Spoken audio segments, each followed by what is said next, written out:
नमस्कार, आप देख रहे हैं एनएमएफ न्यूज और मैं हूं आपके साथ शापनी पटनायक। दिल्ली में सत्ता बदलते ही काफी कुछ बदल रहा है। जब रेखा गुप्ता सीएम पद की शपथ ली थी, उन्होंने कहा था कि सबसे पहले दिल्ली के जो गरीब वर्ग है, गरीब तबका है, उनके लिए हर जरूरी कदम उठाया जाएगा, फिर चाहे इसके लिए जो पुरानी सरकारों की योजनाएं हैं उसको बंद क्यों ना करानी पड़े। ऐसे में अरविंद केजरीवाल ने मोहल्ला क्लिनिक चालू किया था। इस महत्वाकांक्षी योजना को सबसे पहले रेखा गुप्ता ने बंद कराया। उनका कहना था कि दिल्ली वासियों के लिए, दिल्ली की आम जनता के लिए, खास तौर पर उन लोगों के लिए जो बड़े अस्पतालों में नहीं जा सकते, उनके इलाज के लिए बीजेपी सरकार प्रतिबद्ध है और इसी को लेकर लगातार कदम उठाए जाएंगे। और तभी रेखा गुप्ता ने आयुष्मान जन आरोग्य योजना की पहल शुरू की थी। बता दें कि 19 फरवरी को जब बीजेपी दिल्ली की सत्ता में आई, तब सीएम रेखा गुप्ता ने ये ठान लिया कि दिल्ली की जनता, खासतौर पर गरीब वर्ग के लोगों के उत्थान के लिए काम करेगी और हो भी कुछ ऐसा ही रहा है। रेखा गुप्ता ने वादे के अनुसार दिल्ली में 33 आयुष्मान आरोग्य मंदिर का उद्घाटन कर दिया है। दिल्ली में 33 जगह पे आरोग्य मंदिर और 17 जगह पे जन औषधि केंद्र आज एक ही समय में खोले जा रहे हैं और मैं चाहूंगी कि स्क्रीन वही चलती रहे जो अलग अलग स्थानों पे आरोग्य मंदिरों का उद्घाटन हमारे सभी मंत्रीगण, सांसदगण, विधायकगण अलग अलग जगहों पे कर रहे हैं। एक बार जोरदार तालियां, अभिनंदन। इस आयुष्मान आरोग्य मंदिर में निशुल्क दवाई और टेस्ट होंगे। इसमें 105 टेस्ट होंगे, वहीं 2 डॉक्टर्स पूरे समय मौजूद रहेंगे जो दिल्ली सरकार के कर्मचारी है। यानी कि सरकारी कर्मचारी जो लोगों के लिए हमेशा तैनात रहेंगे, उनके पास कोई भी विकल्प नहीं होगा। दिल्ली सरकार ने कई इलाकों में आयुष्मान आरोग्य मंदिर एस्टैब्लिश कर दिया है। जितने भी मोहल्ला क्लिनिक है, एक एक करके सबको हटाया जा रहा है। सीएम रेखा गुप्ता का कहना है कि ये अपग्रेडेशन है और हर क्लिनिक को बदला जाएगा। हर क्लिनिक में तमाम जितने ज्यादा हो सके उतनी सुविधाएं आम जनता के लिए की जाएंगी। ये फैसला आपको बता दें कि 17 अप्रैल को ले लिया गया था। इसमें करीब 1139 सब स्टेशंस की मंजूरी भी दी गई, जिनमें से 70 जगहों पर बनाने का काम शुरू हो गया था और अब 33 आरोग्य क्लिनिक का उद्घाटन भी हो चुका है। ऐसे में किस तरीके से मोहल्ला क्लिनिक और आयुष्मान आरोग्य सुविधा एक दूसरे से अलग है, ये हम आपको बताएंगे। दरअसल आरोग्य मंदिर की सबसे बड़ी खासियत ये है कि यहाँ पर महिलाओं को डिलीवरी से लेकर डिलीवरी के बाद तक की देखभाल मिलेगी। यानी कि दवाई से लेकर महिला और शिशु के भरण पोषण के लिए हर कदम उठाए जाएंगे और तब तक जब तक महिला और बच्चे पूरी तरीके से स्वस्थ नहीं हो जाते, उनका देखभाल इसी मंदिर, आरोग्य मंदिर में किया जाएगा, जो कि मोहल्ला क्लिनिकों में नहीं दी जाती है। इसमें खास तौर पर आपको बता दें कि अरविंद केजरीवाल ने जब मोहल्ला क्लिनिक योजना लेकर आए थे, तब बहुत जोर शोर से इसकी योजना के बारे में बताया गया था। कहा गया था कि ये आम जनता के लिए, गरीब तबके के लिए, लेकिन धीरे धीरे समय के साथ ये शहरी लोगों को प्राथमिकता देने लग गई। खासतौर पर शहरी लोगों को बेहतर प्राथमिक स्वास्थ्य सेवाएं मुहैया करने पर सरकार का फोकस रह गया। खास ध्यान दिया जा रहा था कि लोगों को बेहतर और आसान स्वास्थ्य सेवाएं मिले, लेकिन तस्वीर समय के साथ बदल गई। दिल्ली में पहले चरण में आपको बता दें कि अब 33 आरोग्य मंदिर बनाए गए हैं। इन सेंटरों में करीब सुबह 9:30 से दोपहर 3:30 बजे तक स्वास्थ्य सेवाएं उपलब्ध होंगी।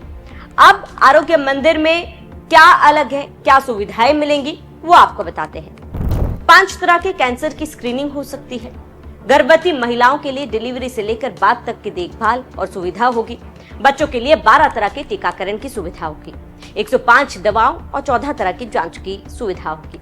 आउटसोर्स के जरिए 79 तरह की जांच की सुविधा होगी।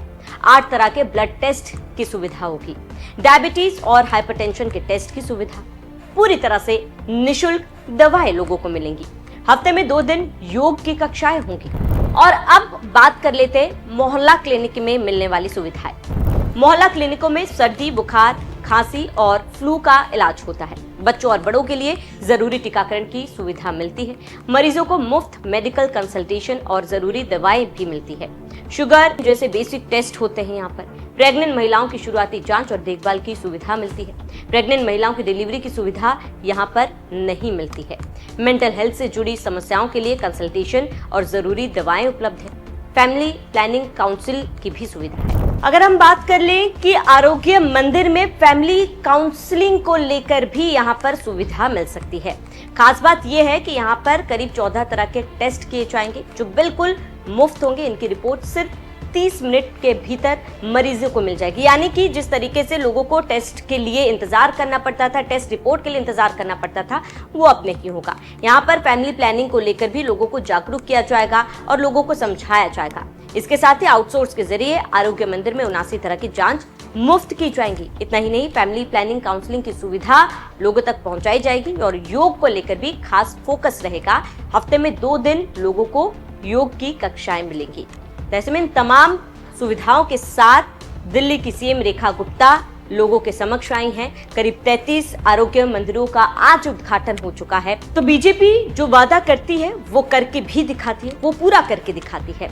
सीएम रेखा गुप्ता ने अप्रैल महीने में कहा था कि लोगों की सुविधा के लिए आरोग्य मंदिर बनाया जाएगा और आज उसका उद्घाटन भी हो चुका है कई जगहों पर और आगे भी इसी तरीके से दिल्ली सरकार काम करती रहेगी। आपका आरोग्य मंदिर को लेकर क्या कहना है, हमें कमेंट कर जरूर बताएं। साथ ही दिल्ली सरकार जब अरविंद केजरीवाल सत्ता में थी तब उनके तरफ से मोहल्ला क्लिनिक जब लाया गया था, उसको लेकर आपका क्या कहना है, हमें कमेंट कर जरूर बताएं। साथ ही बने रहिए एनएमए न्यूज के साथ। एक नया समय, एक माइलस्टोन दिल्ली के लिए आज का ये आरोग्य मंदिरों का उद्घाटन, जन औषधि केंद्रों का उद्घाटन साबित होने वाला है। वो योजना जो दिल्ली के लिए दी गई थी, दिल्ली की जनता को जिसका लाभ मिलना चाहिए था, 2400 करोड़ रुपए केंद्र ने दिल्ली सरकार को दिए 5 साल पहले और कहा कि आप दिल्ली के लोगों को बेटर हेल्थ इंफ्रास्ट्रक्चर दीजिए, जगह जगह पे ये आरोग्य मंदिर खोलिए और दिल्ली की जनता को free testing, free prevention, free vaccination दी जाए। परंतु पिछली सरकारों ने कभी भी इस दिशा में काम नहीं किया। आज जब आखिरी साल उस फंड के लिए चल रहा है, जो फंड मार्च में लैप्स हो जाएगा, हमारी सरकार को आते ही बिल्कुल युद्ध स्तर पे इस कार्य को करना शुरू करना पड़ा और मात्र 100 दिन के छोटे से स्पैन में हमने बहुत सारे आरोग्य मंदिरों की तैयारी करी और आज 33 आरोग्य मंदिर और 17 जन औषधि केंद्रों का दिल्ली में उद्घाटन किया गया है। हर विधानसभा में इन आरोग्य मंदिर, कम से कम एक विधानसभा में 15-15 आरोग्य मंदिर खोलने की योजना बनाई गई है। आपने देखा कि कितने बेहतरीन ये आरोग्य मंदिर है, जिसमें वैक्सीनेशन की पूरी फैसिलिटी है, जिसमें इनबिल्ट लैब है, जिसमें प्रोक्योर करने के लिए सारी दवाइयाँ, medical officer, doctor, nurse, paramedical staff, सब चीजें एक अच्छी बिल्डिंग स्ट्रक्चर में बेहतर एनवायरनमेंट के साथ में जनता को दी गई है। तो ये एक ऐसा काम जो कि प्राइमरी हेल्थ के सेक्टर में बहुत बड़ा रेवोल्यूशन है। दिल्ली में आज लोग अपने आसपास के इन जन आरोग्य केंद्रों में जा करके इलाज पा पाएंगे, वो भी फ्री ऑफ कॉस्ट। इनके अंदर हमने रजिस्ट्रेशन सेंटर भी खोले हैं जो कि आयुष्मान योजना और वय बंधन योजना या आशा कार्ड के लिए वो सारे रजिस्ट्रेशन भी इसके अंदर हो पाएंगे। तो जो लोग बेचारे साइबर कैफे जा करके 100 रुपए, 200 रुपए, 500 रुपए दे करके अपना रजिस्ट्रेशन कराने के लिए मजबूर होते थे, अब ये सारी फैसिलिटी इनबिल्ट हमारे इन आरोग्य मंदिरों में रहेगी। मैं समझती हूँ कि दिल्ली की जनता के लिए इससे बेहतर तोहफा आदरणीय मोदी जी की ओर से कोई और हो नहीं सकता था। आज दिल्ली को हम उस ओर लेके जा रहे हैं जहां इलाज के कारण से कम किसी को जीवन ना गंवाना पड़े। इसका भी आपने अपील की है, एडवोकेट। पिछली सरकार की झाड़ू जो यहाँ रह गई है, उसी से हम ये सारी उनके ही भ्रष्टाचार की सफाइयां कर रहे हैं। जहां जहां भी सिस्टम में लीकेजेस थी, जहां जहां भी करप्शन के अड्डे थे, उन सभी मुद्दों को, उन सभी पॉलिसीज को, उन सभी जगहों को हम पूरी तरीके से साफ करने के लिए प्रतिबद्ध है।